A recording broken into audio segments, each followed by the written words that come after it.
আমার যে পয়েন্টটা আছে দ্যাট ইজ ক্যাপিটাল। এর আগেও যখন টার্মসগুলো পড়ছিলাম তখন আমরা দেখলাম যে ক্যাপিটালের ব্যাপারে আমরা ডিসকাস করেছি, এক দুবার পড়েছি।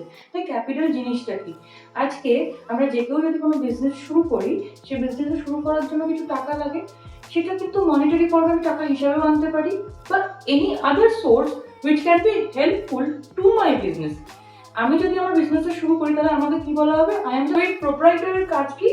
যে পুরো এই ক্যাপিটাল ইনভেস্টমেন্টটা নিয়ে আসার কথা, তারই কিন্তু ক্যাপিটালটা ইনভেস্ট করার কথা। এবার it refers to the amount invested by the proprietor in business enterprise. Amount may be in the form of cash, goods or asset.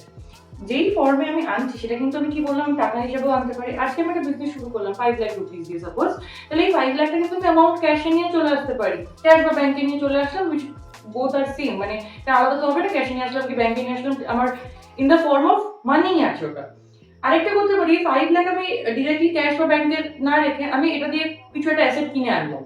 ঠিক আছে, ওটা দিয়ে আমি অনেক বেশি মেশিনারি কিনে আনলাম, অনেক বেশি আমার যেগুলো আমি আজকে বিজনেস করার জন্য টেবিল, ডেস্ক, লাইট, ফ্যান যেগুলো লাগবে সেগুলো আমি সব কিনে আনলাম, অনেক অনেক টাকা 5 লাখ রুপিসেরই নিয়ে আসলাম। That will also be considered as the capital. Capital is something যেটা, এই যে ক্যাপিটালের ফর্মুলাটাও জানতে হবে, capital equals to asset minus liability. অ্যাসেটের আমাদের যেগুলো পজিশনে আছে, অ্যাসেট আমরা ডেফিনিশন পড়বো এরপর। অ্যাসেটের ব্যাপারে যা জানবো, অ্যাসেটের থেকে লাইবিলিটি গুলোকে যদি বাদ দিয়ে দিই, মানে আমাদের কাছে যেটা যেটা আছে এখন তার থেকে যেটা দিতে হবে সেগুলো সব মাইনাস করে দিলে তাহলে আমরা ক্যাপিটালটা পাবো। ঠিক আছে, ক্যাপিটাল তার মানে কি? আমি যদি আজকে কোনো business, anything that is invested by the proprietor in the starting of the business. ঠিক আছে, নেক্সট ইজ অ্যাসেট। অ্যাসেটটা কি? অ্যাসেটের ব্যাপারে ক্যাপিটালের সময়ও বললাম, তার আগেও পড়েছি অ্যাসেটের ব্যাপারে। তো অ্যাসেটটা কি? Anything which is in position or in the property of the business enterprise including the amount due to it from others. Asset কিন্তু এরকম হতে পারে, আজকে আমি আমি বিজনেস করতে করতে আমার কাছে 1-2 লাখ কেউ চাইলো, তো আমি ওখানে কোনো একটা এমপ্লয়িকে দিয়ে বললাম ঠিক আছে তুমি রাখো, you will return it to me after 1 year. বা আমি কোনো বিজনেস করছি, আমি কোনো কারোর সাথে ট্রানজাকশন করছি, তো আমি ট্রানজাকশনের সময় কি করতে পারি, ট্রানজাকশন করতে গিয়ে আমি একটা কোম্পানির সাথে ডিল করছি, সে আমাকে বললো you supply me the products, I will pay you later on, within a month or within 2 weeks I will pay you off. তাহলে এই যে টাইমটাও নিল, এই টাইমটা ওর দরকার ছিল বলে নিল, আর আমি দিলাম কেন? বিকজ আমি জানি আমাকে টাকাটা রিটার্ন দেবে উইদিন 2 উইকস বা উইদিন 1 মান্থ, আমাকে রিটার্ন করেই দেবে কোনো না কোনো একদিন। তাই জন্য এদেরকে বলা হবে ডেটার্স। ডেটার্স মানে যার থেকে আমি ফেরত পেতেও পারি টাকাটা। Anything which is in position, যেটা আমাদের কাছে আছে সেটা তো আমাদের অ্যাসেটই, আমরা রেখে দিলাম, আমরা কমপ্লিটলি আমাদের ওটা, সেখানে নেই কোনো কোয়েশ্চেন। কোম্পানির যে কোনো জিনিস যেটা কোম্পানি, সেটাই তার অ্যাসেট। আবার যেই জিনিসগুলো কোম্পানি জানে যে কোম্পানি পাবে ফেরত, মানে কাউকে লেন্ড করেছে হয়তো সামথিং, বাট ওটা রিটার্নে আমার কাছে ফেরত চলে আসবে, that will also be considered as than asset.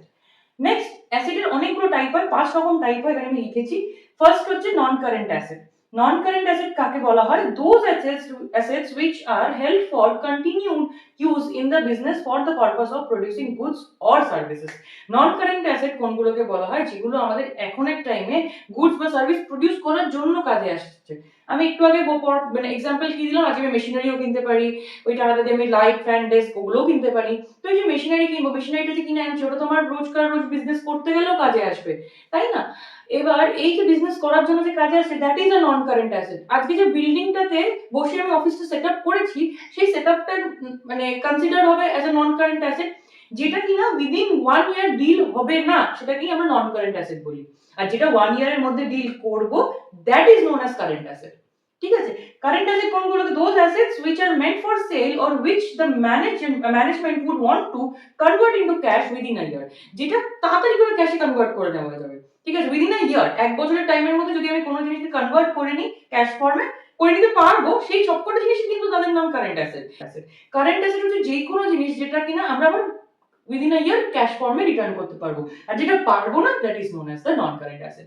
এবার নন কারেন্ট অ্যাসেটের দুটো টাইপ হয়, দুটো ভ্যারাইটি হয়, একটা হচ্ছে ট্যানজিবল অ্যাসেট আর একটা হচ্ছে ইনট্যানজিবল অ্যাসেট।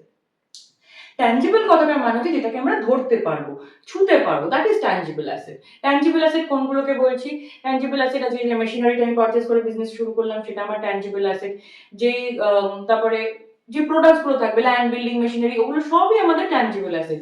ইনট্যানজিবল অ্যাসেট কোনগুলো আমাদের? যেগুলো আমরা ধরতে পারছি না। ইনট্যানজিবল এর মধ্যে কোনটা পড়ছে? ইনট্যানজিবল এর মধ্যে কিন্তু পড়ছে গুডউইল, মানে আমি উইদিন ইয়ার্স যেগুলো আর্ন করেছি, যেটা চোখে দেখা যাচ্ছে না, ঠিক আছে, কিন্তু আই ক্যান ফিল ইট যে ইট ইজ দেয়ার, গুডউইল। আজকে কেএফসির মতন বড় কোম্পানি যেটা আছে, তাদের যদি তারা যদি কাউকে সেলও করে দেয় না, বাট যারা কাস্টমার আছে they will return back to that company, right? Why? Because they know the products they serve are good. আমরা জানি কেএফসি খাবার ভালো, তাই যে অন্য কোনো ওনার হোক না, যদি শেফ না চেঞ্জ হয়, যদি রেসিপিস না চেঞ্জ হয়, উই ক্যান মানে বিশ্বে অর্ধেক আমরা যে খাবারটা পাবো সেটা খুব ভালো কোয়ালিটিই হবে, তাই না? তাই জন্য আমরা কি করলাম, সেটা কনসিডার করা হবে গুডউইল, মানে এই যে নামটাও কামিয়েছে কেএফসি সেটাকে বলা হবে তার গুডউইল। আর ট্যানজিবল অ্যাসেট কোনগুলোকে আমরা বলছি? ট্যানজিবল অ্যাসেট মানে যেগুলোকে আমরা দেখতে পাচ্ছি, ছুঁতে পাচ্ছি, বুঝতে পারছি এটা কোম্পানিতে আছে। তারপরে আসছি আমরা লিকুইড অ্যাসেট। লিকুইড অ্যাসেট কোনগুলোকে বলা হবে? Those assets which are either in the form of cash or can be quickly converted into cash, যেগুলো ক্যাশ ফর্মে আছে বা খুব ইজিলি কনভার্ট করে নেওয়া যাবে ক্যাশ ফর্মে, সেগুলোকে আমরা বলবো লিকুইড অ্যাসেট।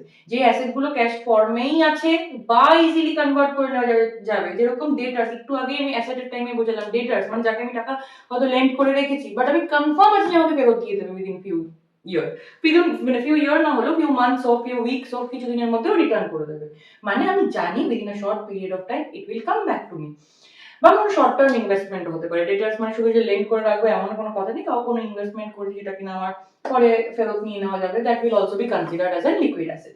তারপর হচ্ছে ওয়েস্টিং অ্যাসেট। ওয়েস্টিং অ্যাসেট আমি কাকে বলবো? ওয়েস্টিং হচ্ছে ধরো কোল মাইন।